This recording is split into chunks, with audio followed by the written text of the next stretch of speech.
no se equivocan, no, no, no. Te quiero porque tu boca sabe gritar rebeldía.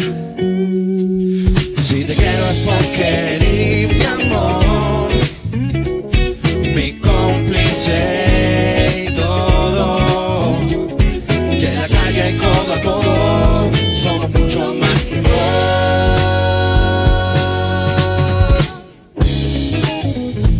Sí, somos mucho, mucho, mucho, mucho más que mamá, mucho más que mucho más que dos.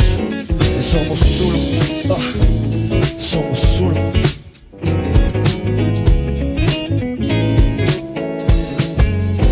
Hola, buenos días para todos, para todos. ¿Me escuchan bien?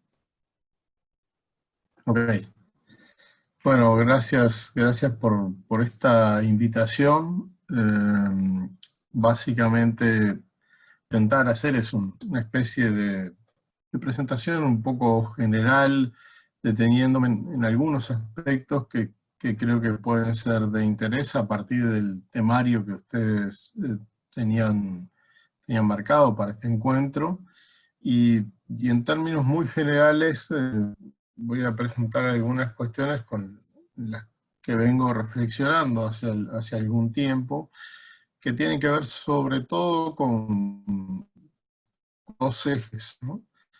Más allá de lo que ha pasado, una preocupación por releer el país y una preocupación por repensar el Frente Amplio, en términos no solo de sus características como organización política, sino también de su rol en los tiempos que vienen. Entonces estos son un poco o este, si se quiere, es el eje central del asunto, y a eso le voy a hacer una introducción que tiene que ver con un contexto global que yo creo que no debemos ignorar y que debemos tener en cuenta, porque hay cambios más generales que están aconteciendo a nivel de todo el mundo, más allá de que se presenten características diferentes en un lugar u otro, y que vale la pena tener. Por lo tanto, voy a hablar de estos tres bloques de alguna manera. De este primer asunto que refiere a ese contexto global y a algunos cambios que están sucediendo, que yo creo que en algún sentido son un poco inexorables y que tenemos que tener en cuenta, las consecuencias que tiene en la sociedad y en la política, o en las sociedades y en la política. En segundo lugar, muy raro que se construyó durante estos 15 años, simplemente telégrafo, pero tratando también de ver cómo actuamos ahí como Frente Amplio, qué cosas hicimos, qué cosas no pudimos hacer y qué cosas realmente tuvieron problemas, incluyendo ahí un análisis de los resultados electorales de manera muy genérica, y un tercer bloque que se plantea directamente esos retos para el futuro, ¿no? Eh, bueno, entonces estos son un poco los aspectos con los que quería articular esta intervención para compartirla con ustedes. El primero de ellos tiene que ver con características del contexto global. Mi percepción es que estamos en y transitando hacia sociedades distintas. Esto me parece que es importante. Y que es importante tenerlo en cuenta porque la realidad siempre se mueve, pero en estos últimos años se ha movido a velocidades más rápidas y probablemente se siga moviendo a velocidades más rápidas. Y creo que lo que estamos presenciando en el siglo XXI es de alguna manera la configuración progresiva de sociedades que empiezan a consolidarse, más allá de que van a seguir teniendo cambios, con características diferentes a las que tuvimos en el siglo XX. Y esto creo que es un elemento importante porque muchas veces nuestros análisis políticos parten de cosas que eran en el siglo XX y que difícilmente podamos considerar que son ahora, y creo que aún más difícilmente podamos considerar que van a ser en el futuro. Por lo tanto, el contexto es muy desafiante, no solo porque estas sociedades del siglo XXI tienden a no ser iguales de lo que fueron en el siglo XX, sino que además probablemente en algunos años van a ser diferentes a lo que son ahora. Y me parece que acá, esto puede ser polémico, pero hay una cuestión central, y es la idea de que el mundo no está enfrentado, genéricamente considerado, globalmente considerado, a más privaciones. Si uno mira en realidad las estadísticas, si uno mira la generalidad, pero también si uno mira las particularidades, no es que como civilización en términos de indicadores duros de tipo socioeconómico vivamos peor, ¿sí? Más bien hay argumentos para pensar que vivimos mejor, tenemos mayor satisfacción de necesidades básicas de las que tenemos hace décadas. Lo que ocurre es que las necesidades básicas de alguna manera también van variando, van reformulando, y por lo tanto nunca se llega a asumir plenamente, a cubrir plenamente esas necesidades básicas en todos los casos, sino que además, a pesar de esa mejora del nivel de vida que se verifica en casi todo el mundo, lo que ocurre es que empiezan a aparecer más y nuevas disparidades. Y esas disparidades están dificultando mucho la convivencia social. Y esto me parece un tema muy importante, porque hace que crecientemente la discusión y los conflictos, en algún sentido, que se van planteando en todas las esferas, tienen que ver más con la idea de las desigualdades.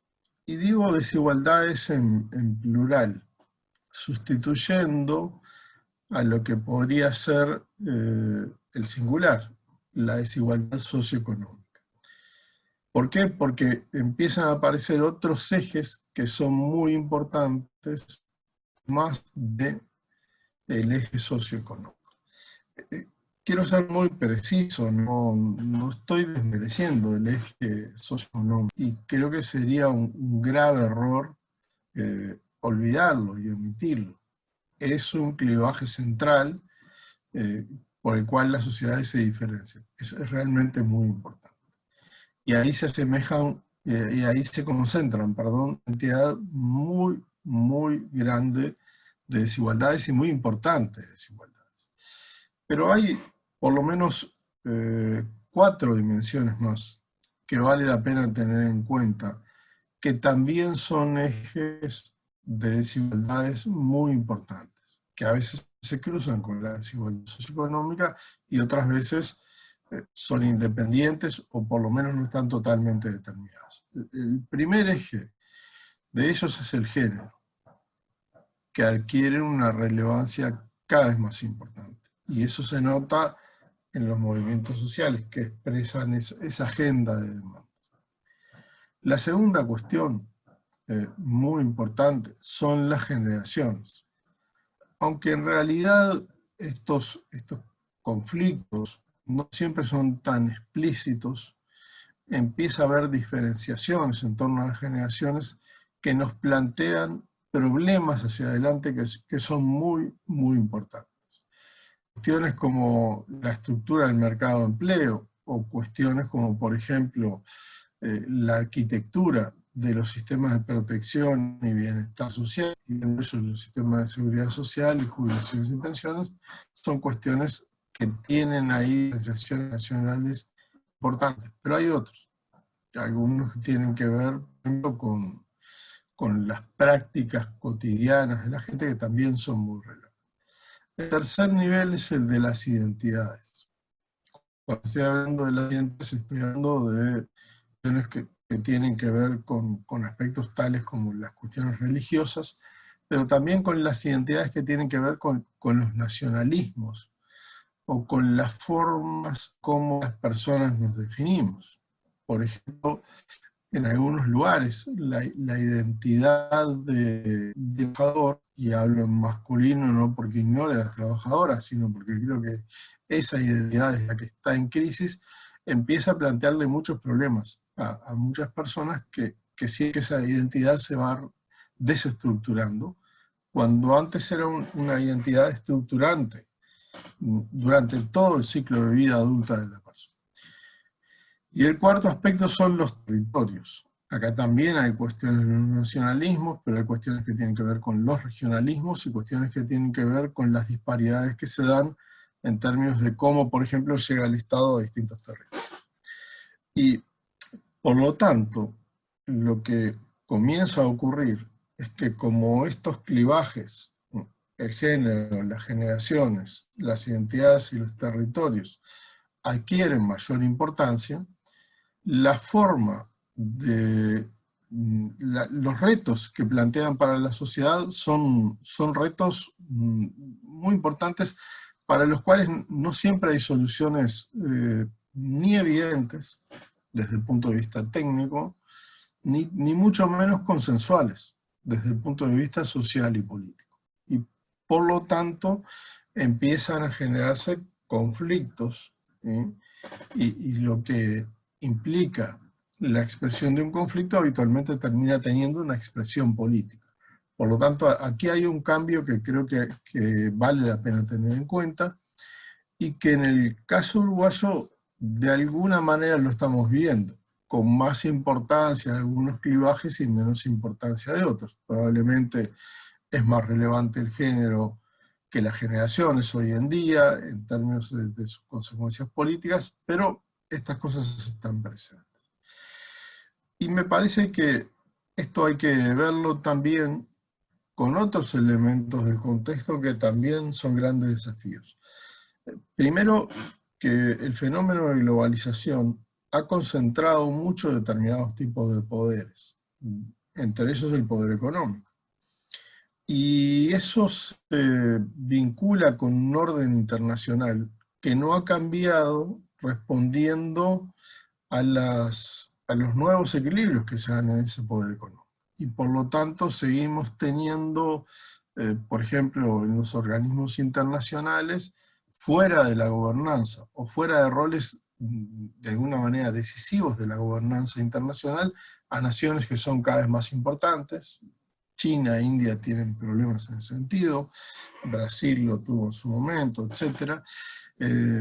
Y ese nuevo orden internacional todavía está sin consolidar. Se parece más a la vieja sociedad mundial que tenemos en el siglo XX que a la que viene del siglo XXI. Pero a esto hay que agregarle que muchos de los modelos inspiradores que las sociedades tomaban como referencia para solucionar esos problemas, creo que es el ejemplo típico, es la socialdemocracia, empiezan a tener dificultades para responder a estos nuevos desafíos. Básicamente porque habían sido diseñados para responder a otro tipo de desafíos. Y por lo tanto eso está generando a nivel mundial, yo creo que también en Uruguay, más allá de que podemos ver esto de manera más tardía, o quizás hay ciertos rasgos de nuestra estructura política que lo minimizan, está generando problemas serios en la representación política, serios. Algunos de esos problemas se expresan en la desafección, la falta de interés en la política y el distanciamiento hacia la política. Otros se expresan más en la aparición de liderazgos casi mesiánicos en la política, y algunos le llaman a estos populismos, es un fenómeno diferente, pero una parte de los puntos pueden estar ahí. A una alta probabilidad de rotación de gobiernos, más rápida y menos orientada a ciclos estables y largos de gobierno como podía existir hace tiempo, y fruto del desencanto, ¿verdad? Y en algunos casos, lo que algunos sectores han llamado últimamente la muerte lenta de las democracias, es decir, ciertos deterioros institucionales, o a veces deterioros de la calidad de la democracia en términos sustantivos, que van generando sistemas que, si bien no son democráticos, o no son, tampoco son totalmente no democráticos, empiezan a presentar algunos rasgos que son difíciles de entender. Y por lo tanto, las democracias no caen de la forma típica que tradicionalmente caían hace algunos años, y típicamente algunas décadas, por ejemplo en América Latina, que había los golpes de Estado, sino que van deteriorando su calidad, y en algún sentido lo que va ocurriendo es que tenemos más variantes, algunas de las cuales es difícil reconocerlas claramente como democracias plenas, y los indicadores que teníamos antes para caracterizar las democracias no nos sirven demasiado. Yo hago esta introducción y sé que puede resultar un poco pesada porque creo que muchas de las cosas que tenemos que discutir para Uruguay, pero es un punto de vista personal, tienen que ver con estas tendencias globales. Y considerar que vamos a estar ajenos a eso, me parece que sería un error. Hace mucho tiempo Carlos Real de Azúa decía, bueno, hay una tentación cuando se analiza Uruguay, que es la tentación de la generalidad. Entonces, bueno, Uruguay es un país latinoamericano dependiente, lo pongo acá y tiene todos los rasgos de los otros países latinoamericanos. Eso probablemente es un error, hay diferencias. Pero la otra tentación riesgosa es la tentación de la especificidad. Somos distintos, como en Uruguay no hay, esto a nosotros no nos va a pasar. Y quería hacer esta advertencia porque algunas de las cosas que me parece que nos pasaron, nos están pasando y nos van a pasar, tienen que ver con estos temas.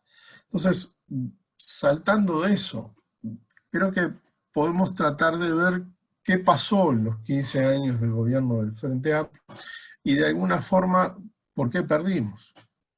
Porque ese es un debate que tenemos sobre eso. Lo primero que me parece claro es que el Frente Amplio llegó al gobierno con un nivel de dominio, y yo diría hasta hegemonía en términos de concepciones políticas, muy, muy original, casi único, en las últimas 6 décadas en el país, en el momento que arribó. Es decir, prácticamente, yo diría quizás habría que discutirlo, pero quizás desde el triunfo de Luis Valle, de la aparición del neovallismo a mediados del siglo XX, la llegada al poder, al gobierno del Frente Amplio en 2004, es realmente una llegada que no es solamente una victoria electoral, es también una victoria política muy importante. ¿Y por qué? Es muy importante, bueno, porque básicamente la gran mayoría de la sociedad compartía las visiones que el Frente Amplio tenía sobre buena parte de los temas relevantes que la propia sociedad uruguaya tenía que enfrentar en los años venideros. Hay un proceso de acumulación social, organizativa, política, pero además hay algo que es muy importante, y es que durante mucho tiempo la izquierda y el progresismo, representados por el Frente Amplio en Uruguay, fueron desarrollando ciertos marcos de referencia para leer los temas, para leer la sociedad, interpretar los temas y plantear soluciones, que eran los marcos de referencia dominantes en la sociedad uruguaya. No es que no tuvieran competencia, pero los temas más importantes eran los marcos de referencia. Y en algún sentido, yo creo que los 15 gobiernos del Frente Amplio, no deberíamos olvidarlos, muestran algunas preocupaciones centrales en las cuales después podemos identificar grandes logros. Lo primero era un compromiso muy específico, que es la preocupación por la gente más pobre y de alguna manera el desarrollo de esa matriz de protección social, de esa malla de protección social con énfasis en la gente más pobre, se va a ver durante esos 15 años. Lo segundo era una preocupación por los trabajadores y las trabajadoras, y eso se ve en la política laboral. Lo tercero, una preocupación por la redistribución, y eso se ve en la reforma tributaria, pero también en la reforma de la salud, que tiene un componente de redistribución no menor. Lo cuarto era una preocupación por los servicios públicos como elementos que definen la calidad de vida de la población, y eso tiene mucho que ver con la inversión en educación, con la inversión en salud, con cosas como el manejo de las tarifas públicas y los subsidios, etcétera, incluso con la política de vivienda, más allá de cuál hayan sido al final sus logros. El quinto aspecto para mí es la preocupación por el rol y el sentido del rol del Estado, que implica que el Estado reingrese a algunas arenas de política pública de las cuales se había retirado o donde había perdido peso, porque trate de desmercantilizar ciertas áreas. Creo que el caso de la salud es bastante claro, o por no limitar la mercantilización en esas áreas. Preocupación también por el redimensionamiento y la reconfiguración de cuestiones como las instituciones financieras, entre ellos los bancos estatales, y por la creación también de nuevas institucionalidades, como puede ocurrir, por ejemplo, en el caso de ciencia y tecnología, etc. Entonces, ahí hay elementos relevantes. Y creo que el sexto elemento dentro de esto es la preocupación por la nueva agenda de derechos, por llamarlo de alguna manera, por lo que uno podría llamar los derechos de cuarta generación o derechos de reconocimiento, y ahí, bueno, los hitos son el matrimonio igualitario, la despenalización del aborto y la regulación que permite el consumo de marihuana, el cultivo de marihuana, y hay otros elementos de la agenda de género que van también ahí, ¿verdad? Estos son realmente preocupaciones que se ven en los gobiernos del Frente Amplio. Los gobiernos del Frente Amplio tienen señas de identidad. Y muchas de estas cosas se hacen y tienen impacto desde el punto de vista de nuestra evaluación política claramente positivo. Está claro que no tienen la misma dinámica, la misma intensidad durante todos los periodos de gobierno. Yo diría que hay una cierta gradación, el más intenso es el primero, el que sigue es el segundo, y luego el tercero tiene bastante menos de esto. Pero además es muy relevante reconocerlo que esto se hace aprovechando bien, porque podría no haberse aprovechado, aprovechando bien un ciclo económico favorable. ¿Sí? Y se hace, y yo creo que esto es importante tenerlo en cuenta, manteniendo durante la mayor parte del periodo una razonable apertura a combinar beneficios hacia el trabajo, pero también hacia el capital, ¿no? Esto a veces no suena demasiado bien cuando se dice en el Frente Amplio, pero digamos, el Frente Amplio nunca se planteó modelos que estuvieran fuera del modelo de economía capitalista. No se planteó nunca en su historia. No quiere decir que haya grupos que lo planteen, pero el Frente Amplio como Frente Amplio. Pero sí discutió las capacidades del capitalismo para generar situaciones que implicaran niveles de vida razonables para el conjunto de la población. Entonces siempre tensionó con el sistema capitalista en todas sus propuestas de tipo económico y también de tipo social, de provisión de bienes y servicios públicos, y de alguna manera eso también lo hizo durante este periodo, pero, y esto me parece muy relevante, durante este periodo no solo ganó el capital, ganó el trabajo, sino también ganó el capital. No se puede decir que no haya habido economía capitalista con beneficios para los capitalistas en ese periodo. Entonces, en ese marco, me dice, bueno, pasó todo esto y en 15 años tampoco acogotamos al capital porque se perdió. Yo creo que hay, como siempre, un conjunto largo de razones. Todavía hay un debate pendiente, pero voy a hacer algunas anotaciones de lo que desde mi punto de vista ha sido relevante. Lo primero, un contexto económico menos favorable, que se planteó sobre todo en el tercer gobierno del Frente Amplio y que en algún sentido o no supimos pronosticar adecuadamente o que pretendimos ignorar. Minimizamos su efecto, su impacto. Incluso pretendimos convencer a la sociedad que no era tal, cuando en realidad sí era tal, lo que quiere decir es que no era lo que significaba que no era de la profundidad de otros casos, pero sí iba a tener efectos. Y por lo tanto, lo que ocurría, ese menor dinamismo económico, es que se nos iban a presentar dificultades evidentes para seguir conciliando crecimiento y distribución durante esa etapa. Y ahí hubo, yo creo que un cierto problema, quizás también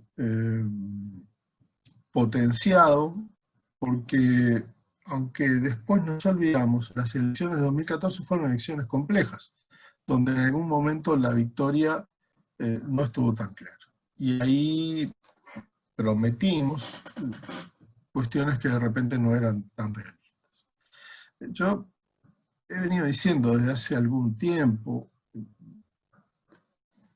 me ha costado, a veces también me costó, a veces algunas críticas, que el Frente Amplio presentaba lo que llamaba fatiga de material, ¿no? Que ese es el concepto que se usa, a mí me lo contó un amigo que es ingeniero, una vez que estamos arriba de un avión, que es muy gracioso, que es, bueno, material puede no estar roto, pero cuando está sometido a presiones especialmente fuertes, puede empezar a mostrar sus fallos, ¿sí?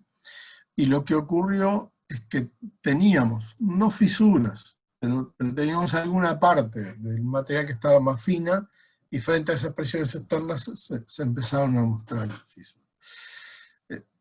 Creo que la fatiga del material ya es evidente.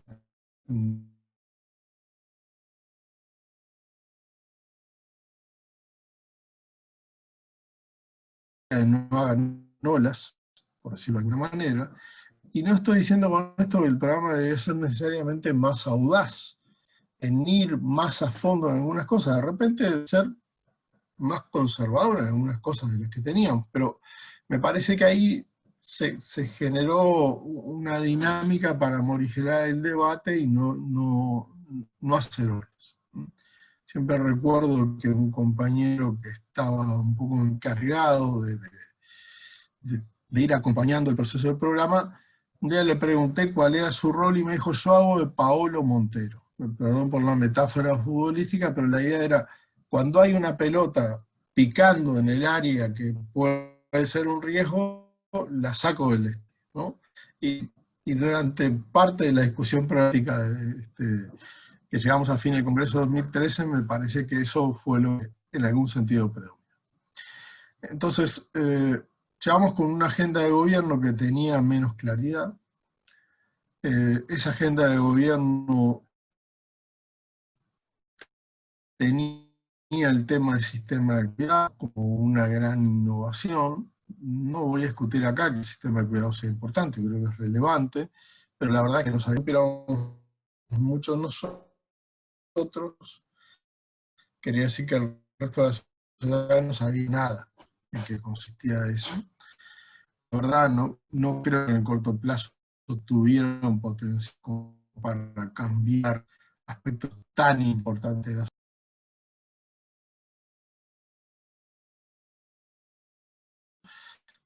para llevar adelante el caso del tratamiento de supuesto en 15, creo que fue un juicio de esos problemas. Tiene que ver con que en el Frente Amplio empezamos a confundir cada vez más lo que es la base electoral con lo que son las bases sociales, con la representación organizada de esas bases sociales. Y representamos a estas últimas en el diálogo, cosa que siempre pasa, porque uno dialoga más con los organizados que con los no organizados, pero seguimos creyendo que esas asociaciones representaban bien a las bases sociales cuya representación invocaba,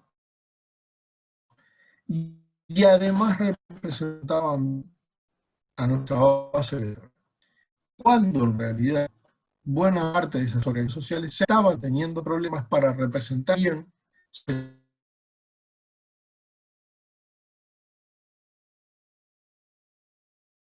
cómo los trabajadores públicos o los sindicatos con mejor organización como la construcción o bancarios o educación empezaron a tener mucha más capacidad de discutir esos aspectos, pero no ocurría lo mismo con los trabajadores, por ejemplo, de los servicios de determinado tipo, por supuesto con los trabajadores del agro, y por supuesto con los trabajadores que no están sindicalizados, donde hay baja cobertura sindical.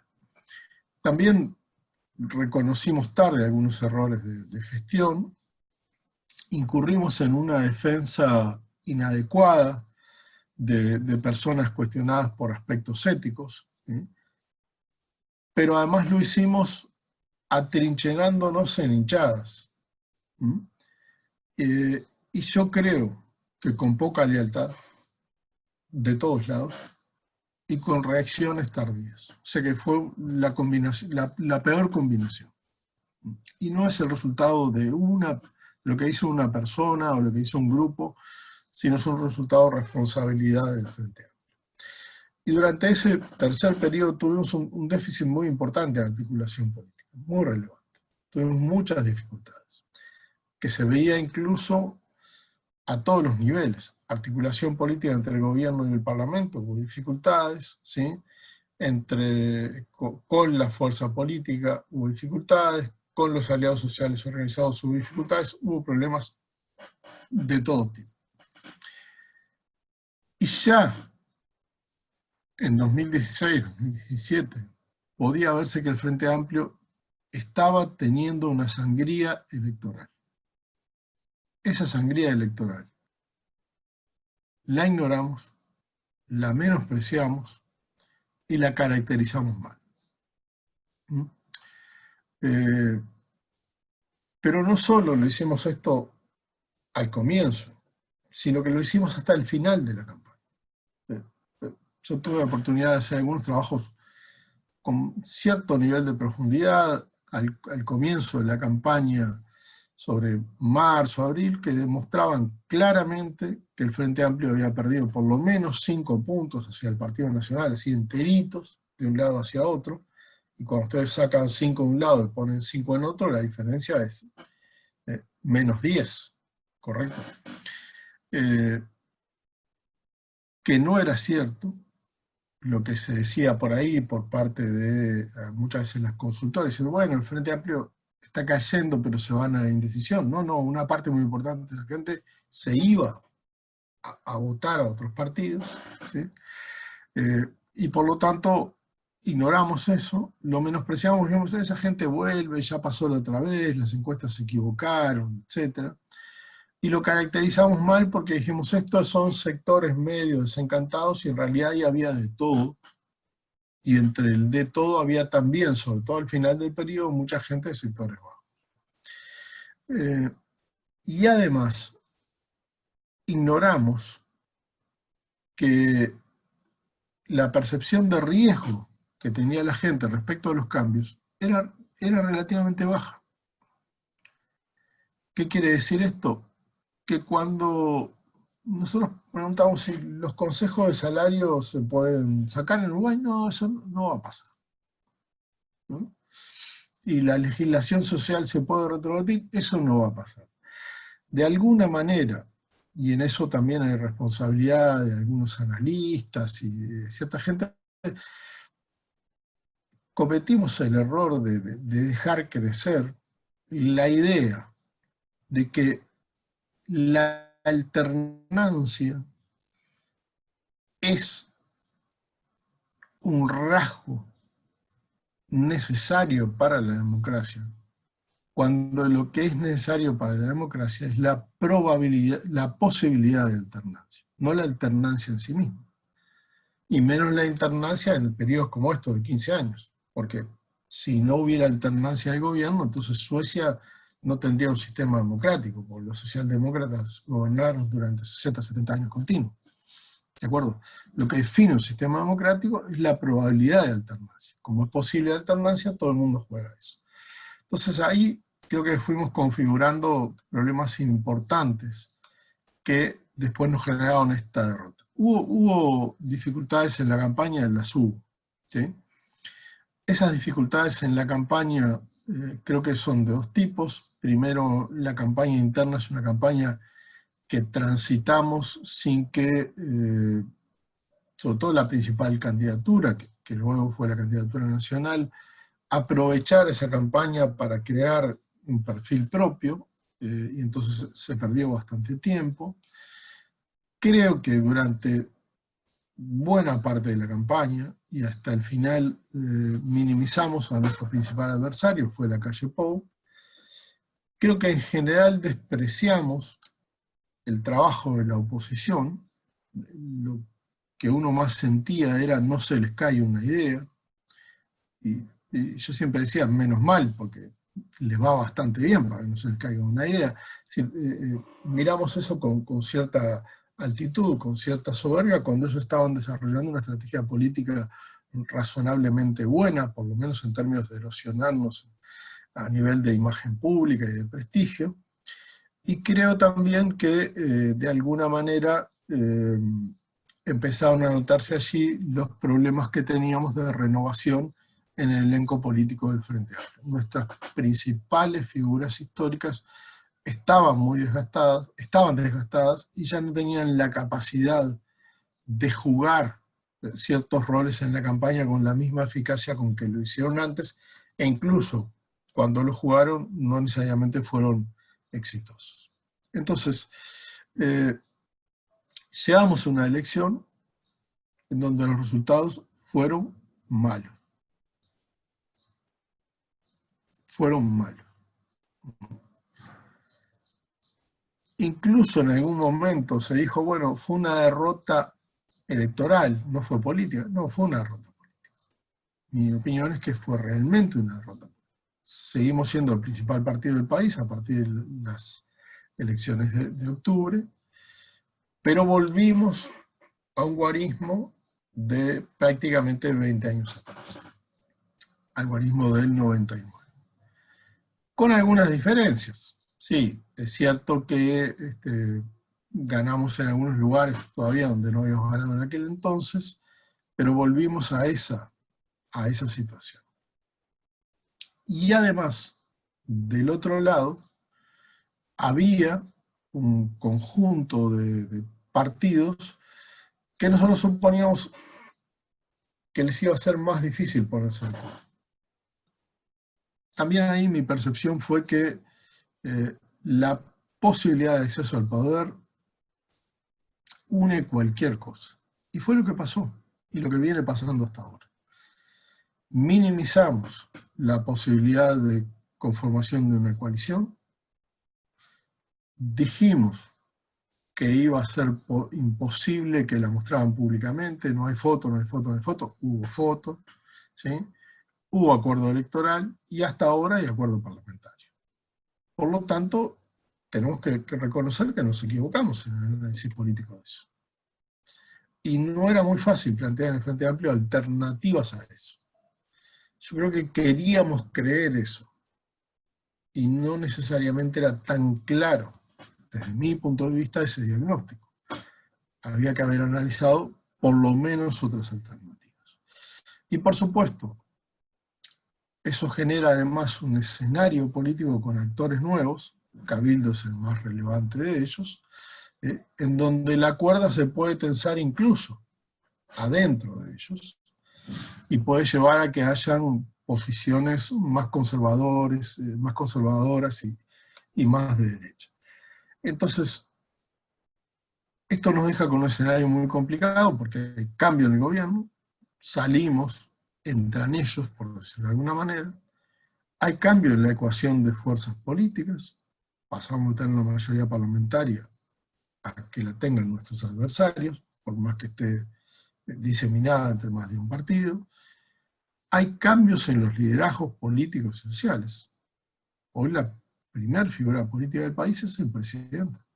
No es nadie del Frente Amplio. Eso hay que asumirlo. Y probablemente en el segundo o tercer nivel hay otras personas del gobierno, no personas del Frente Amplio. Y además, y esto me parece muy relevante, hay cambios en los marcos de interpretación que maneja la sociedad. Ya se venía manifestando desde hace tiempo, pero Algunos estudios lo habían advertido. Seguimos ignorando eso. ¿Qué quiero decir con esto? Bueno, un marco de interpretación es algo que uno tiene en la cabeza, que cuando recibe determinada información la procesa, la pasa por ese marco, y ese marco le da algunas referencias básicas de tipo valorativo. Voy a poner un ejemplo. Cuando en 2004 a una persona cualquiera en un lugar del Uruguay le decían empresas públicas, lo más probable es que pensara en una empresa pública con el marco de referencia que había elaborado el Frente Amplio durante muchos años. Hoy no. Por lo menos, hoy es probable de que la mitad de las personas piense con ese marco y la otra mitad no. Y eso pasa a veces con los temas de seguridad, en el aspecto punitivista, eso pasa a veces con los temas de educación, eso pasa con los temas de políticas asistenciales sociales, y tenemos que asumir eso. Porque no es solamente un problema de desgastes de figuras y de errores, sino que es que las concepciones dominantes en la sociedad van cambiando. Han ido cambiando y han ido cambiando de una manera que perjudica al Frente Amplio. Y eso, lo voy a ver al final, tiene consecuencias muy importantes. El último aspecto donde también tenemos que identificar un problema serio es que es bastante posible que se haya deteriorado el capital social en Uruguay y eso deteriora la cultura democrática. El capital social habitualmente se mide en los estudios como la confianza interpersonal. Hay una clásica pregunta en las encuestas que dice, ¿en este país se puede confiar en la mayoría de las personas o no? Bien, y Uruguay siempre fue, en América Latina y también a nivel mundial, un país relevante en términos de alta confianza interpersonal. Las heterogeneidades que se van dando, los cambios que se van dando, y las diferencias que empiezan a ocurrir en términos de marcos de referencia, hacen que ese capital social se haya ido erosionando. Algunos temas como lo de la seguridad pública y las interpretaciones que hay contribuyen a eso, y por lo tanto hay menos confianza entre nosotros y entre nosotros, entre los uruguayos y las uruguayas, respecto a cualquier otro uruguayo o uruguaya anónimo. Y cuando se deteriora el capital social, se deteriora la cultura democrática. Porque tener confianza en el otro, en la otra, es un elemento básico para establecer diálogo y deliberación democrática. Y creo que tenemos que considerar, además, que ahora estamos en una situación compleja porque terminó este ciclo progresista en Uruguay, y el balance que queda es un balance que ahora puede cambiar en el futuro, es solo moderadamente positivo.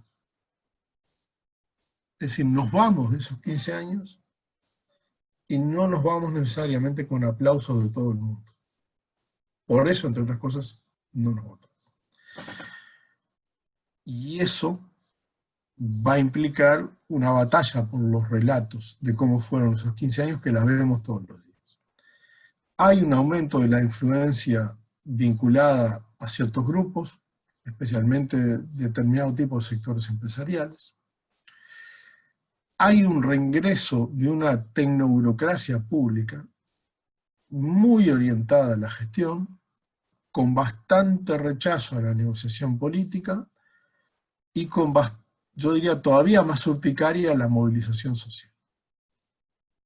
No quiero generalizar absolutamente, pero buena parte de esa gente es la que hoy se está manejando el Estado.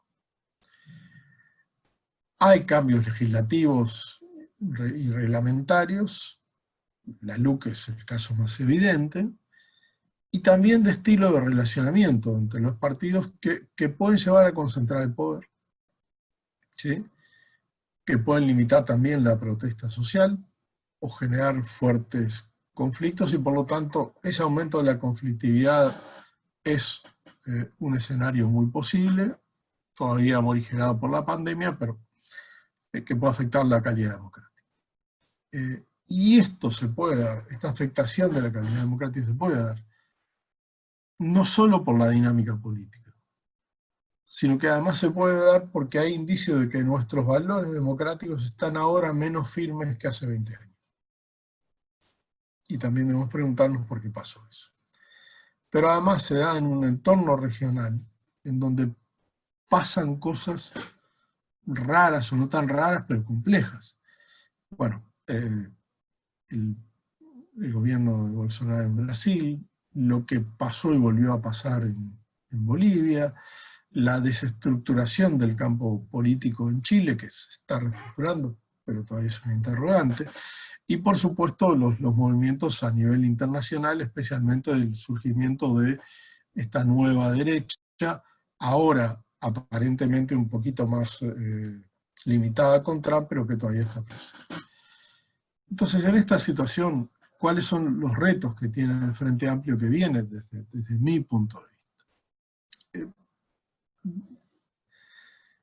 Voy a repetir un concepto en el que he venido insistiendo, no con demasiado éxito, de 2014. Yo creo que tenemos que hacer la versión 3.0 del Frente Amplio, ¿sí?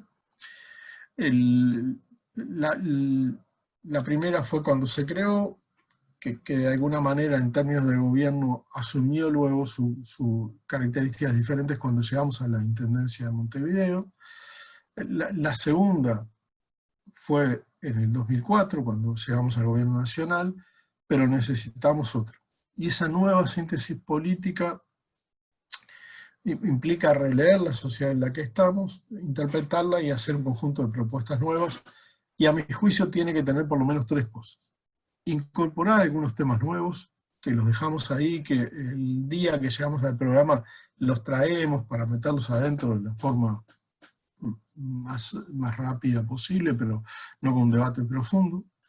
Un caso típico de esto, los temas medioambientales, en donde el Frente está bastante retrasado en términos de debate, no de debate específico, sino debate de la cuestión ambiental combinada con otras cuestiones. Enfoques nuevos para viejos temas.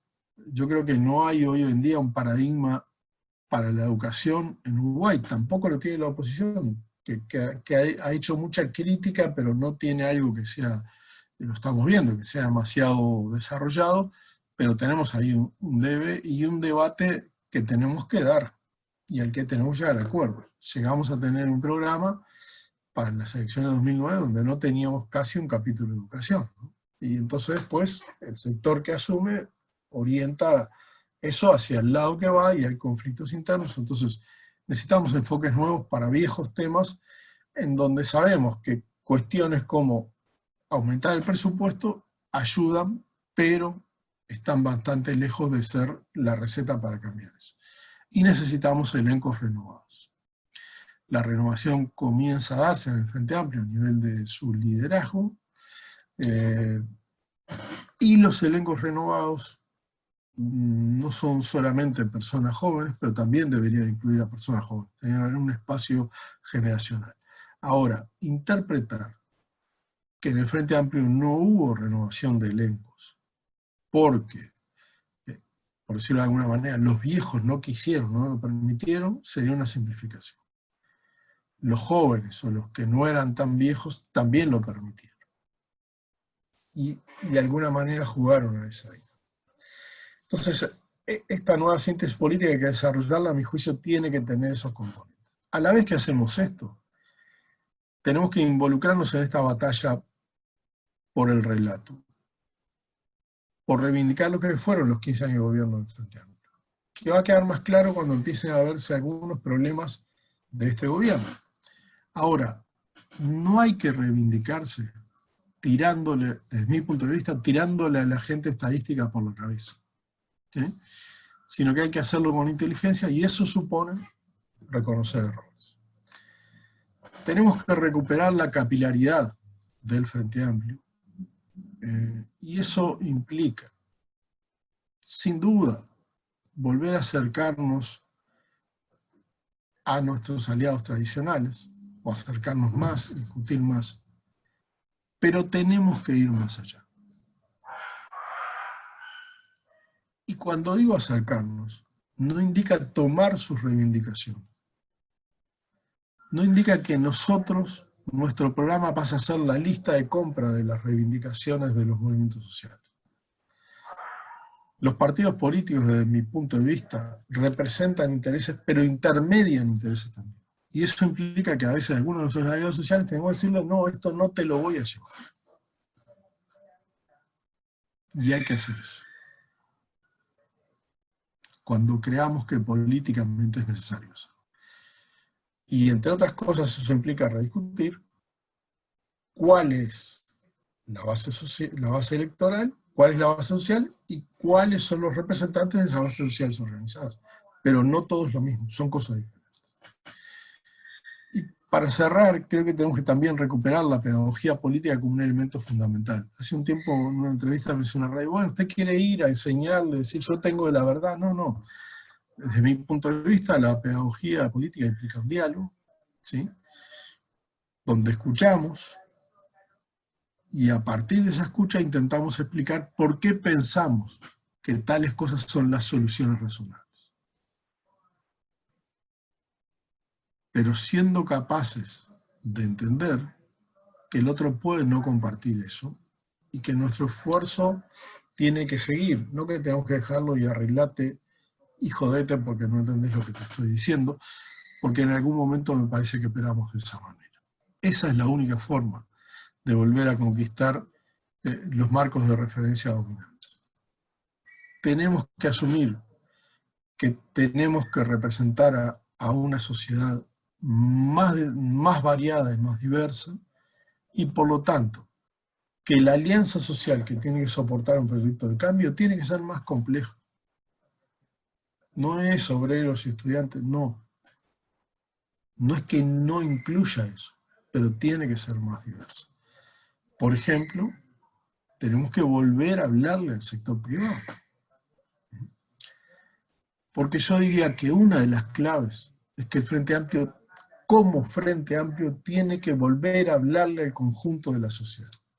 Lo que hicimos durante buena parte del último periodo es que cada grupito del Frente Amplio le hablaba a una partecita de la sociedad.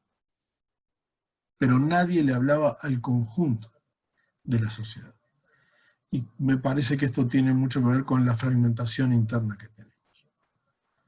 Por último, estoy convencido que hay que reorientar y, si fuera necesario, readecuar la estructura y la dinámica del Frente Amplio. Y digo estructura y dinámica, porque cuando hablamos de este tema todo el mundo dice, sí, reforma de estatuto, reforma de estructura. Hay cosas que tienen que ver con la estructura y hay cosas que tienen que ver con cómo funciona esa estructura, la dinámica que tiene. Yo tiendo a pensar que a veces tenemos problemas que son de dinámica, no son de estructura. No hay un problema de que necesariamente haya este peso en la base y este peso en los comités, sino hay un problema de cómo reflexionamos y articulamos eso, y de cómo a veces nuestros diálogos y debates consumen tiempo sin tener ningún tipo de originalidad y sin generar ningún tipo de aporte, y eso espanta a la gente. Por lo tanto, hay que reorientar, digo, y si fuera necesario readecuar la estructura y la dinámica, porque actualmente es una estructura endodirigida. Se consume buena parte de su tiempo discutiendo cosas que básicamente interesan a la gente que está ahí adentro, no a la gente que está afuera. Ahora, tenemos que tener claro que esto hay que hacerlo, sabiendo que la estructura y la dinámica que tiene el Frente Amplio es un capital que no podemos perder. Conozco bastante los partidos políticos de izquierda de América Latina y no hay ninguno que tenga la densidad, no ya organizativa, sino de participación que el Frente Amplio tiene. Eso es un tesoro que no se puede perder. Ahora, hay que readecuar. Y eso supone que hay que recuperar la confianza interna entre los grupos y entre los integrantes, porque es la única forma de llegar a discutirlo de una manera adecuada. Entonces, estos son de forma un poco desordenada las cosas que tenía para compartir con ustedes. Les pido disculpas, empezamos un poquito más tarde, pero por la extensión, y ahora de alguna manera, bueno, dejo abierto acá el tema. Natalia, nos estamos coordinando para preguntas, comentarios, etc. Les agradezco de vuelta la oportunidad y voy a silenciar mi micrófono. Bueno, muchas gracias, Agustín. Me parece que fue muy interesante y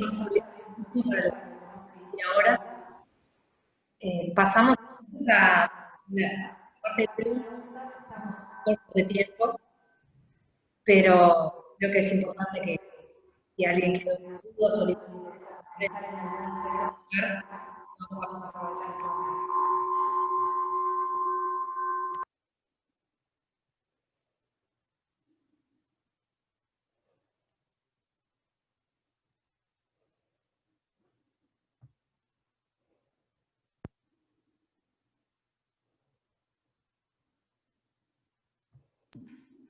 No sé si alguien quiere hacer alguna pregunta. A ver, sí, yo tengo una pregunta. Está preguntando por chat. ¿Cómo afecta, qué dinámicas perversas o beneficiosas trae la fragmentación en 66 opciones electorales y organizaciones?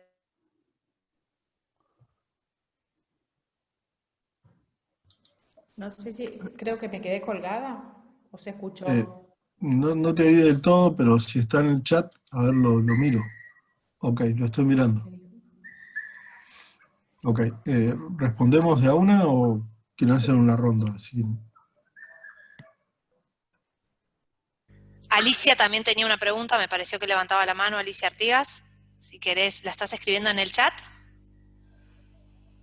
Estás silenciada, así que si querés hacerla verbal, hacemos, Agustín se anota las preguntas y después hace una ronda de respuestas. Gracias. Bueno, buen día para todos. Me encantó la exposición, la verdad que súper consistente y sólida. Tengo algunos puntos, capaz que por mi formación, que voy escuchando y va siguiendo el hilo de una idea fija que uno va teniendo en la vida, siempre tiene ideas fijas, que es el tema de la segregación territorial.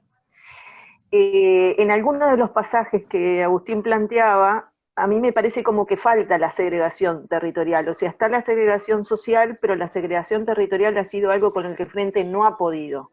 No hemos podido con los asentamientos, no hemos podido con la segregación en barrios, no hemos podido ni política ni desde el punto de vista administrativo, no hemos podido superar ese problema.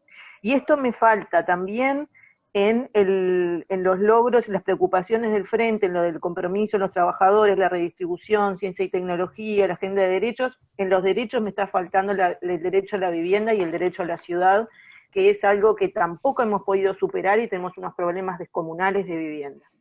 Después, en los temas de trabajo, no sé si nos faltan los trabajadores independientes, los profesionales o los trabajadores que tienen pequeñas empresas que han sido los que se han quejado durante mucho tiempo de las políticas del Frente.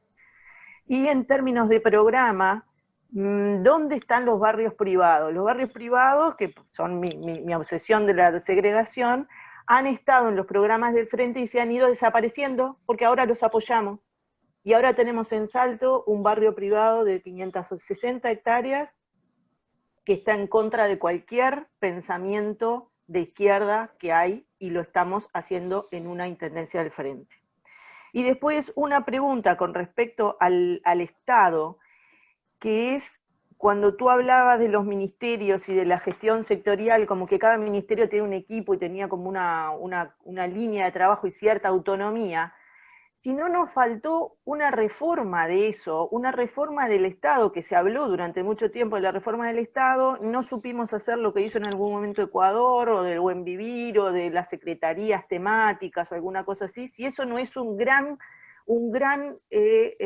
gran falla de nuestra izquierda de uruguaya, de no haber sabido instrumentar un Estado menos sectorialista, o sea, menos sectorializado y más integrado en las políticas públicas. La última pregunta va en términos del contexto del mundo, el contexto, tú hablaste del contexto regional, hablando sobre el deterioro de la democracia, de la cultura democrática y los valores democráticos. Yo creo que hay un proceso que está mucho más allá de la región, es un proceso que ha venido más, no sé si esto está en parte del análisis, un proceso de deterioro de la democracia en base a lo que se llama posverdad o otras cosas, y el rol de las iglesias y de los grupos evangélicos en todo esto, que a mí un poco es una gran pregunta que tengo, ¿qué huecos llenan y qué hicimos mal para que se colaran y que se metieran en todos lados? Y bueno, nada, era eso. Bueno, tengo alguna pregunta más acá en el chat y creo que tampoco vamos a tener tiempo de muchas más. Marcos Alves dice, buen día, tengo una pregunta, pero por acá por el chat, porque voy en el bus. ¿Cómo incidir concretamente en la dinámica? Alicia Yae preguntó, Néstor, ¿cómo hacer para todas las desigualdades que planteaste, tenerlas presentes en cada una de ellas, que en general se toman aisladas? Capaz que podemos ir empezando a responder los planteos que tenemos. Bien, a ver, había anotado 4. Roberto preguntaba por ahí los efectos de los 66 grupos, ¿no? Creo que, me parece que sobre esto hay un consenso en el Frente Amplio, de que no hay 66 orientaciones, ni 15, ¿no? Entonces, ahí tenemos que tener la valentía suficiente también para, manteniendo cierta amplitud, el Frente Amplio siempre ha tenido una amplitud política, establecer ciertos mínimos básicos para que algo como grupo pueda incorporarse al Frente Amplio, ¿sí? Eventualmente yo creo que tendríamos que discutir escalones, por así decirlo.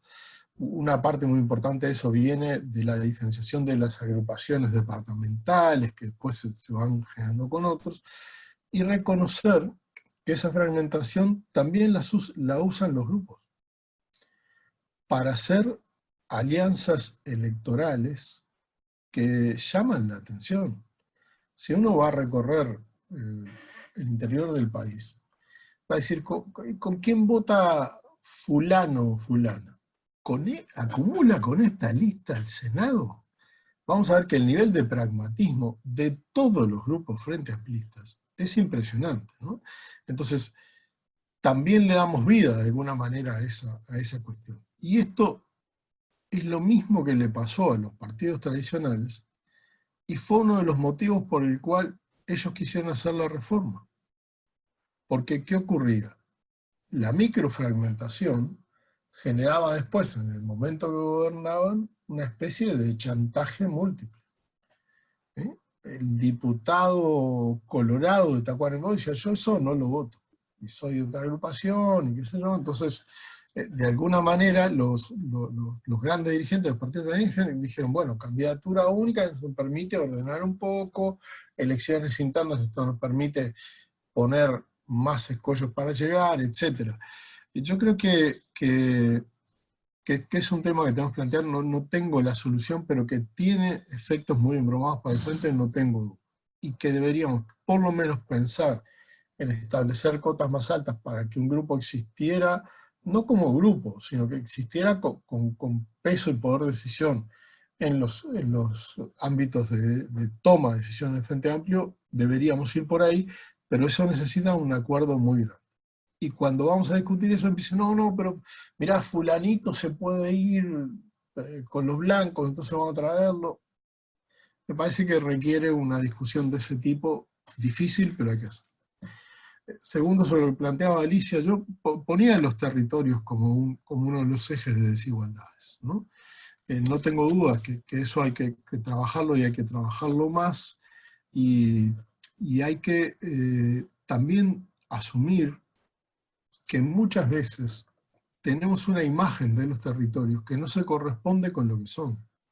Yo a veces he entrado en discusiones de compañeros del Frente Amplio y dicen, porque Paysandú tal cosa, un eje industrial, y no. La verdad es que esa idea de Paysandú, un eje industrial, sí tiene alguna influencia, pero no es lo que era hace 40 años.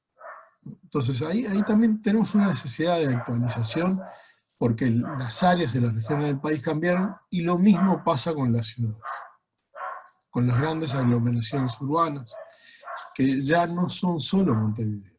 Todo el eje Maldonado-San Carlos, por ejemplo, es una cosa bien diferente. Entonces, ahí hay una dimensión de segregación territorial que creo que hay que trabajarla mejor y discutir si lo que tenemos son diferenciaciones, fragmentaciones, etcétera. Pero es sin duda un área de diferenciación.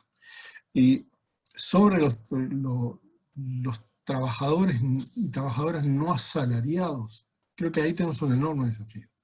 Y eso pasa en todo el mundo. Y que ahí cometimos un gran error. Porque no es que los trabajadores y las trabajadoras independientes estén peor ahora que antes.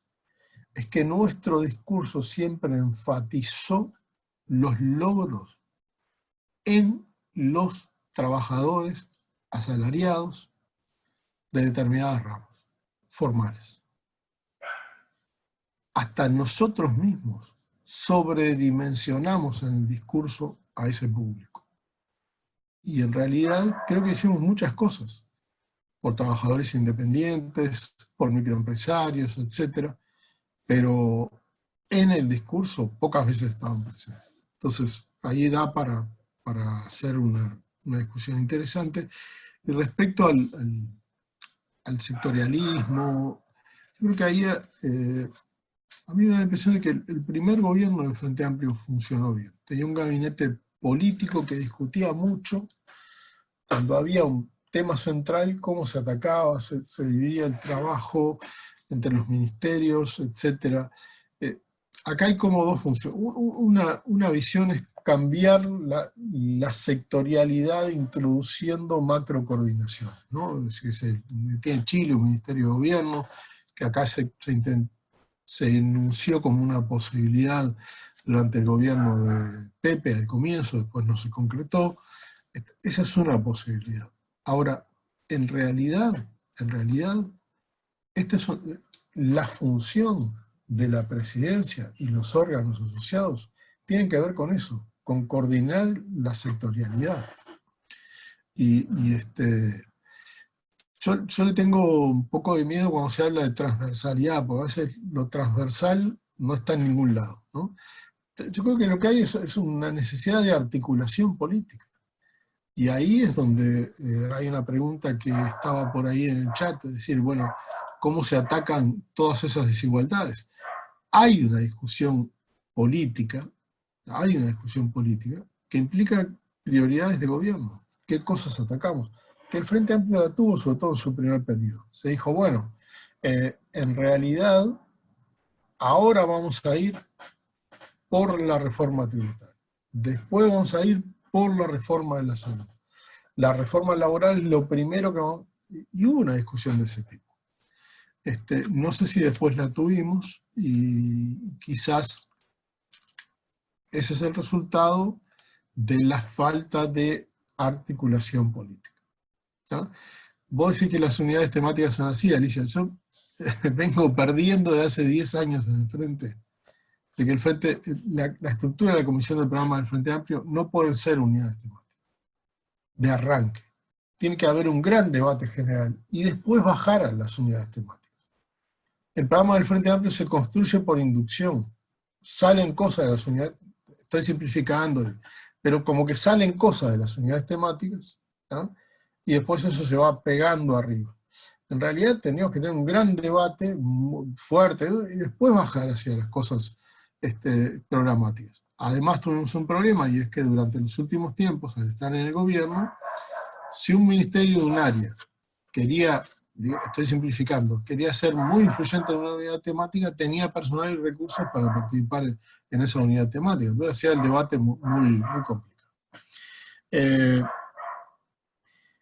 ¿Cómo incidir en la dinámica? Preguntaba Marcos por ahí. Yo creo que hay cosas que tienen que ver con estilos históricos que hay que cambiar, ¿no? Por ejemplo, una parte de la estructura y la dinámica del Frente Amplio tiene que ver con cuando el Frente Amplio se creó y cómo era la sociedad en aquel entonces, ¿sí? Yo era un gurí, ¿no? No me voy a tirar de pibe, pero tenía 11 años cuando se creó el Frente Amplio. Entonces, mi recuerdo que la gente iba a los comités a informarse, entre otras cosas, ¿sí? Y a dialogar con las personas. Y ese era el momento en donde podía generar algún tipo de diálogo, entre otras cosas, porque no llegaba al 40% de los hogares los que tenían teléfono en Montevideo. Y además tenía otro tiempo para hacerlo, porque la edad promedio a la que la gente se retiraba, si eras trabajador formal, estaba en los 55, 60 años, porque la tasa de participación de la mujer en el mercado de empleo era la mitad de la que es ahora. Y la tasa de participación de los jóvenes también. Entonces, había otra sociedad. Hoy, yo podría llegar a una reunión de un comité o de cualquier órgano del Frente Amplio con el documento acá, lo leí en el celular, ¿sí? Con un orden del día más o menos estructurado, y participo a partir de que leí ese conjunto de cosas. No tengo que escuchar el informe. Sí, hay cosas de informe que se pueden plantear, etc. Entonces, yo creo que hay cuestiones organizativas de la dinámica que podríamos mejorar con cierta facilidad. Lo que pasa es que eso también cuestiona a veces ciertos roles. Lo que pasa es que eso también cuestiona cierto poder, el que tiene la información. Y por lo tanto, me parece que allí hay un elemento al que tenemos que atender. Y respecto a esto que decía Néstor por acá, de cómo se atacan todas las desigualdades, insisto en que ahí hay una gran negociación de tipo político. Simplemente, a ver, encuentro ahí Sonia está preguntando algo sobre el tema de las disparidades del interior. Efectivamente, Sonia, yo lo dije al pasar, pero estoy convencido de que en Uruguay tenemos muchas realidades muy distintas, y lo he dicho en mi análisis para el Frente Amplio de las elecciones departamentales. Hablar del interior y poner a Canelones ahí adentro, a mí no me satisface demasiado. Yo creo que tenemos que empezar a hablar de un área metropolitana y del resto del país, con realidades que son muy distintas, y tenemos que acercarnos a eso. Ahora, también tenemos que dar un debate a veces para caracterizar determinadas áreas.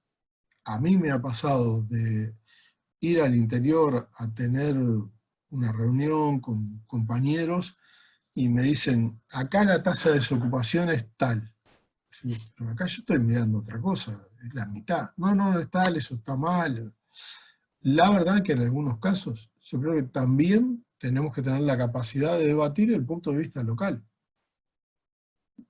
¿Eso genera conflictos de tensiones? Sí, pero también tenemos que incorporar. También tenemos que incorporar. Sobre esos temas creo que vale la pena en algún momento discutir con más tensión. Simplemente ahí sobre el final Sergio dice, dentro de la versión 3.0 del FA, ¿considerás que es cuestión de base, como planteado Tinelli, que somos movimiento, partido, coalición? No, yo creo que somos en realidad lo que somos, una cosa que tiene algo de movimiento, de coalición, pero actuamos como partido. Y mi idea es que efectivamente el Frente Amplio puede mantener esa dinámica va a tener tensiones, como tiene cualquier organización que tiene esa estructura. Quizás en algún momento se puede rediscutir el peso de lo que es movimiento y coalición, pero ojo, yo creo que sería un disparate eliminar el peso del movimiento. Es decir, si uno no le da lugar a las bases organizadas, ¿no? ¿Para qué vas a militar? Entonces es razonable que haya un premio por militar, porque si no nadie milita. Si no se transforma en un partido de estructuras que básicamente gira sobre eso. Pero bueno, son temas sobre los que tenemos que empezar a discutir. El Frente Amplio discutió en su momento, hizo algunos cambios. Yo creo que hay que discutirlo también pensando de vuelta el peso que tienen los departamentos y que eso debería ser flexible. No sé si siempre Montevideo tiene que tener este peso, Canelones este peso, Florida este peso, o tenemos que darle a eso una readecuación al peso que realmente tiene la estructura allí. Y me parece que tenemos una etapa en donde podemos dar esas discusiones ahora, entre otras cosas porque deberíamos repensar aspectos, algunos que parecen a veces triviales, pero son muy importantes. Por ejemplo, la estructura del financiamiento del Frente Amplio. Me parece que el financiamiento del Frente Amplio debería basarse más en el aporte de las personas que lo integran, no tanto de los cargos políticos, y que hoy tenemos una cantidad de mecanismos que podemos desarrollar para que eso tenga otra fluidez y otra potencia. Pero probablemente para eso tengamos también que redefinir qué cuota cobramos, cómo nos financiamos, etc. Porque desde mi punto de vista los sistemas que usamos son sistemas que están obsoletos y que responden a otra realidad. Y por lo tanto tenemos que discutirlos con mucha apertura. Por ahí, no sé, estamos ya un poco pasado el tiempo. Natalia, vos me decís si hay algo más. Sí, a ver, estamos pasados de tiempo, pero vamos a tratar de terminar estas preguntitas que nos quedan por acá. Daniel Graves planteaba cómo afectó el sesgo y la incidencia de las empresas de medios. La pregunta de Sonia ya la habías tomado. Sergio, dentro de la versión 3... ¿Ya habló de Sergio? Bien. Entonces, sigo... Ahí se me va. La de Dileta. ¿Cómo podemos recuperar el valor de lo público? Cada vez más se nota un desprecio hacia el Estado derivado de la insatisfacción de las prestaciones públicas y un aumento de la valoración de lo que es privado. Serían esas dos preguntas que habían quedado colgadas. Ok. A ver, muy rápidamente, la verdad que no quiero tener respuestas para todo eso, pero sobre lo que decía Daniel, yo creo que efectivamente los medios ayudan mucho a dos cosas, lo que llamamos el priming, la primacía de un tema, y está claro que eso en seguridad se vio, pero también se vio en el caso Sendik, se vio en otros casos, es decir, poner un tema en agenda, pero lo más importante es formatear ese tema, darnos marcos de referencia.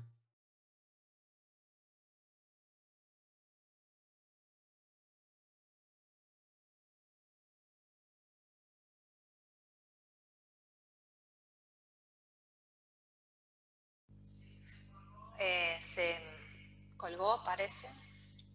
Seguramente ahora vuelva, ¿no? Es un problema de Agustín. Antes, el resto. ¿sí? Que se había colgado. Ok.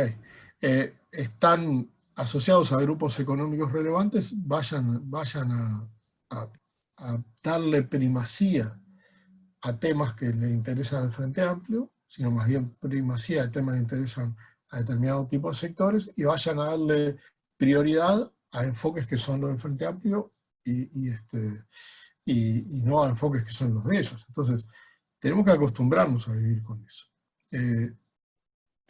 ¿Podemos desarrollar medios alternativos? Creo que sí. El problema es que cuando los medios alternativos que desarrollamos se parecen mucho a propaganda, es una especie de culto, ¿no? Es para nosotros. Entonces, creo que el desarrollo de medios alternativos o de opciones dentro de los medios tradicionales que tengan enfoques alternativos, tenemos que tratar de hacerlo con mucha inteligencia y con mucha apertura. Y si yo los uso como mecanismos de propaganda, dejo afuera a un montón de gente que ya dice, no, esto no lo veo, chao, me voy. Y me parece que ahí deberíamos sentarnos a pensar de vuelta eso, porque muchas veces cuando hablamos de medios alternativos, lo que estamos haciendo es medios de propaganda alternativos y no medios de comunicación alternativos. O medios de comunicación que tienen básicamente función propagandística. Pero entiendo que eso es discutible desde mi punto de vista. Y finalmente, el tema del valor de lo público, yo creo que esto es muy relevante, ¿no? Ahora, acá también hay un enorme desafío. Un enorme desafío, primero, en asegurar que lo público tenga estándares de calidad bien importantes, ¿no? Que sean estándares de calidad. Básicamente, si uno mira experiencias de otros países, lo que uno tiene que decir es, bueno, el estándar de lo público tiene que ser un estándar que sea aceptable para los sectores medios. Cuando los sectores medios abandonan el proveedor público, ese proveedor público o deteriora su calidad o se estigmatiza como algo malo. Entonces, si nosotros logramos que efectivamente la gran mayoría de los sectores medios envíen a sus hijos a la escuela pública, envíen a sus hijos e hijas adolescentes a los liceos y a la enseñanza técnica privada, pública, perdón, eso va a asegurar eso. De hecho, a nivel universitario lo tenemos, no solo por un tema de costos. Entonces ahí hay también una discusión. Por ejemplo, yo creo que una discusión que Uruguay tiene que plantearse en algún momento es si no tenemos que universalizar la educación de tiempo extendido, que habitualmente la teníamos formateada para sectores bajos, porque decíamos, eso es lo que necesita, ¿sí?, un niño de sectores bajos para igualarlo educativamente.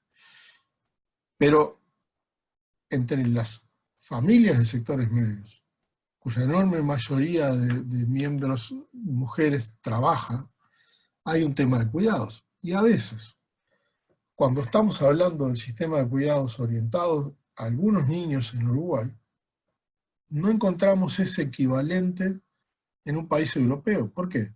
Porque los países europeos tienen efectivamente cobertura escolar con un horario mucho más grande. Y entonces el sistema de cuidados, entre comillas, está ahí, en la educación.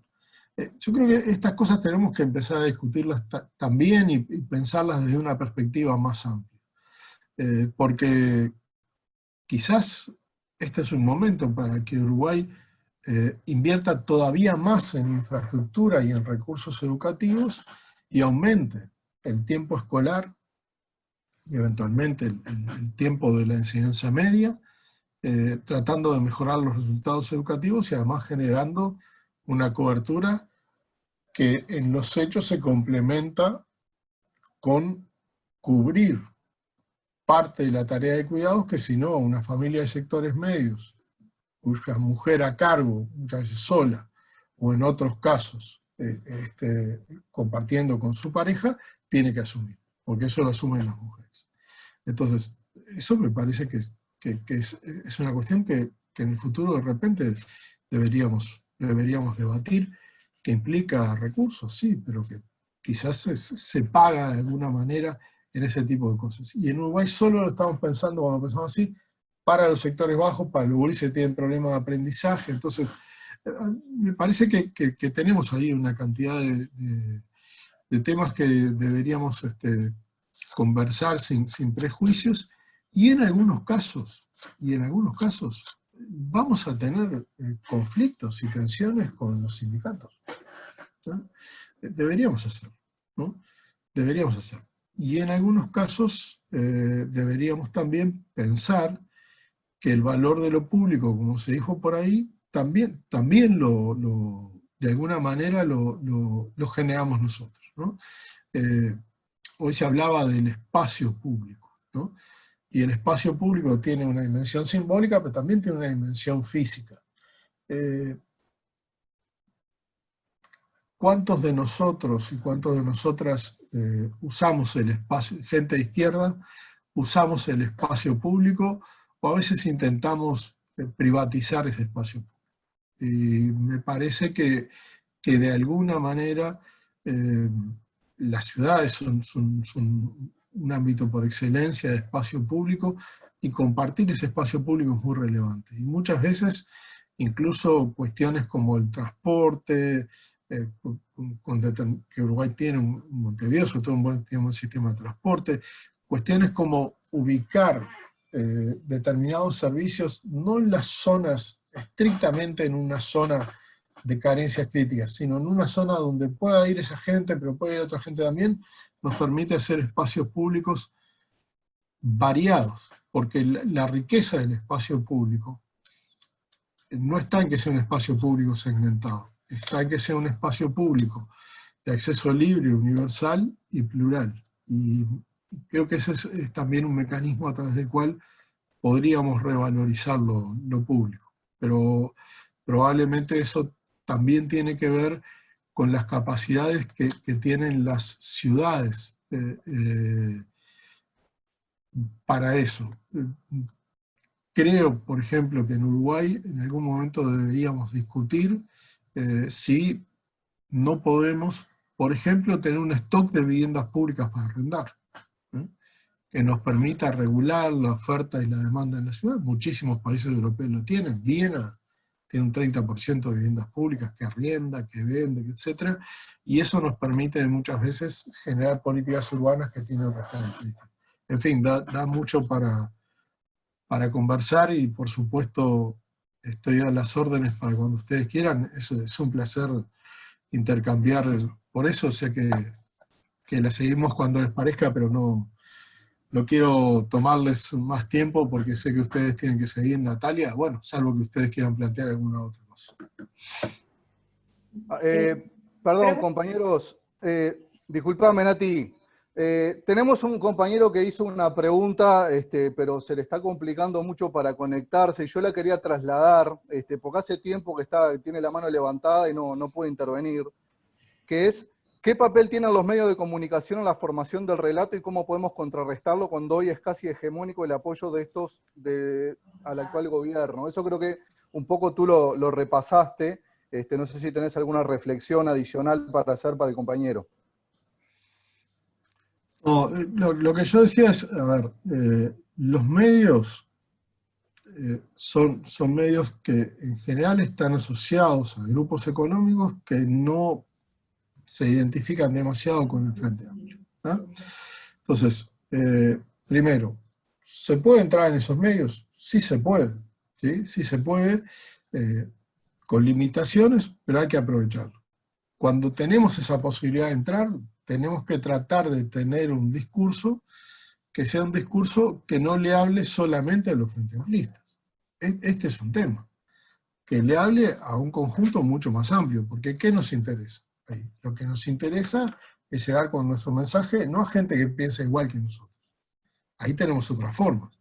Llegar a gente que piensa diferente de nosotros. Y ahí tenemos que tratar de aprovechar esos espacios. Los espacios podrán ser pocos, pero existen. Y también podemos crear mecanismos de comunicación alternativos. Hoy la tecnología nos permite ese tipo de cosas. Ahora, mi reflexión era, ojo, si el mecanismo de comunicación alternativo es una propaganda, yo capaz que yo soy un tiempo borrado, pero yo no lo miro, porque eso ya me llegó 10 veces, ya lo sé. Más bien, creo que tenemos que tratar de pensar también en esos casos, en algo que nos permita llegar a la gente que no está dentro sino que está afuera, que está de alguna manera tratando que podría estar atenta a otra versión de la situación. Y ojo, tuvimos grandes comunicadores que con su estilo nos ayudaron a eso. Efectivamente nos ayudaron a eso. Nuestros 3 grandes liderazgos, Tabaré, Pepe, Danilo, con sus estilos, eran muy buenos comunicadores para las cosas que querían comunicar. Y lograron durante mucho tiempo que los oyera gente que no era solamente Frente Amplio. Entonces ahí también tenemos ejemplos para ver. Más allá de que podamos desarrollar nuestros propios medios, y efectivamente hay espacio tecnológico como para poder hacerlo, y hay capacidades como para poder hacerlo, ¿no? Mi impresión es que a veces tenemos más un problema de concepción de cómo los vemos, como una herramienta publicitaria, como algo que no logra salir de la burbuja, pero sin duda es una tarea difícil. ¿Vamos a tener los medios en contra? Sí. Pero podemos ganar con los medios en contra también. Va a ser un poco más difícil, pero bueno, ¿los vamos a tener a favor? Difícil.